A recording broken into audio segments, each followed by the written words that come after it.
So originally I was going to do a more in-depth video about moving the XP machine to a new case and everything, but that would kind of end up, I think, pretty rambly and honestly pretty boring. So we're just doing a quick little video, not a YouTube short though, because vertical video is kind of lame. Yeah, so we have moved away from the old Cooler Master Centurion to this new Antec 900. And well, new is a bit of a strong word.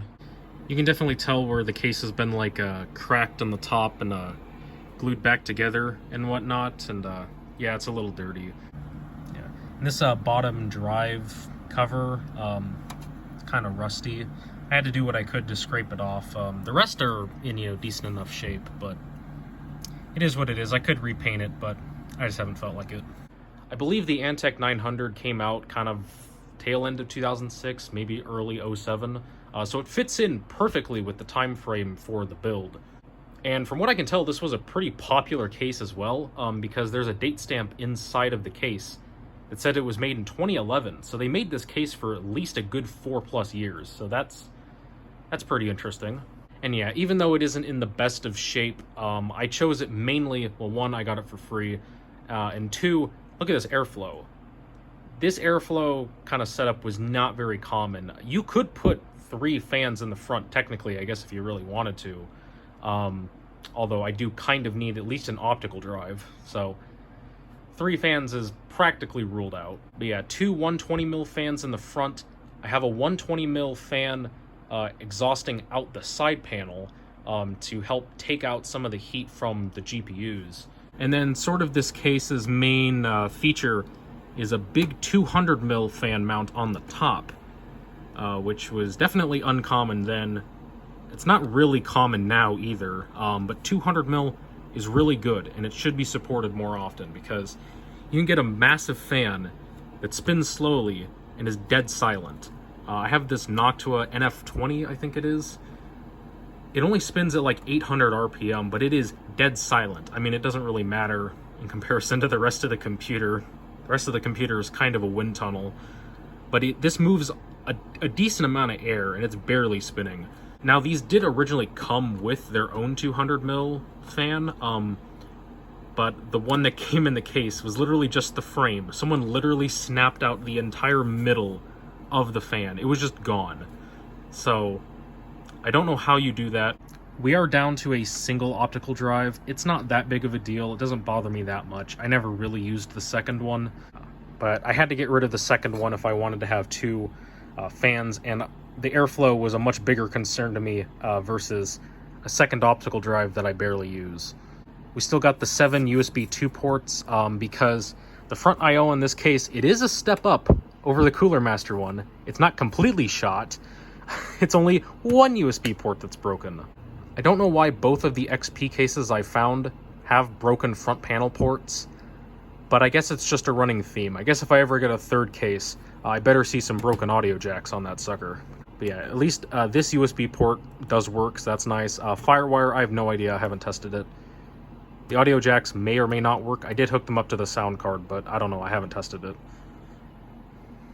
And then, yes, to make it official, I did put some stickers on it. Got a nice Core 2 Extreme sticker that looks so good on here. I'm so happy to have that. Nice NVIDIA GeForce sticker. And then this Powered by EVGA badge, which I did kind of mess up in the application. I might have bent it a little bit and also had to re-put on some different double-sided tape. We do have an EVGA motherboard, so this makes a lot of sense. I don't know if this is technically like appropriate to the era or not, but it looks cool, so we're gonna leave it on. And so the cable management is just as bad as the Cooler Master. It was just a trend back then. Nobody cared about our cable management, really. So yeah, we have this exhaust fan. This is an Antec fan. The front 2 are Cooler Master. This is an original Antec fan that I think came with the case. Looks pretty nice. It's pretty quiet. It blows a good amount of air to help exhaust out all the heat from the GPUs. Having both cards in the other case was just pretty hot. I mean, there was no ventilation at the bottom of the case at all whatsoever. And even though these are blower cards, most of the heat is getting dumped out inside the case due to the way the coolers are designed. So yeah, that's why I ended up taking out one of the cards in the other case, just because it was getting really hot, and this helps a lot with that. So I'm really glad I got both cards in there now. Look at this, we got a not terrible looking SLI bridge anymore. It's a nice black one. It's supposed to be for 3-way SLI, but it doesn't really matter. It is a hard PCB. I have reoriented the Hyper 212 Black to point upwards, so all the heat is being exhausted upwards. I thought about adding in a Nether 120 in the back, but I don't think it's really going to help that much. And yes, I did move to the Cooler Master 1000 watt power supply. This is a power supply from back in the day, kind of 2007-ish. In the original XP machine video, I did kind of say I was a little leery of this due to the way the 12-volt rail and stuff was split up, and it just being an old power supply. But I actually found the Johnny Guru review in the Wayback Machine for this power supply, and he gave it a pretty good rating. And I tested all the voltages. Everything seems, pretty well within spec. It's been running pretty stable for the past, couple weeks, so I'm fine with it. I don't have any complaints. It frees up my AX1200i for other things. Yes, the bottom GPU is exhausting directly into the power supply. I'm sure that's perfectly okay, I'm sure. But yeah, there's nothing else to really show in terms of what I did. Pretty much just a simple case swap, reorient some couple things, and that's pretty much it. Everything was software and everything is all still exactly the same, so nothing has changed there. It's still an absolute beast of a computer. I love this thing. It's probably my favorite build that I've done. And now that it's in a nicer, relatively nicer case, at least in terms of airflow, and now that the build looks even more official with these nice stickers, I feel a lot happier about the XP machine.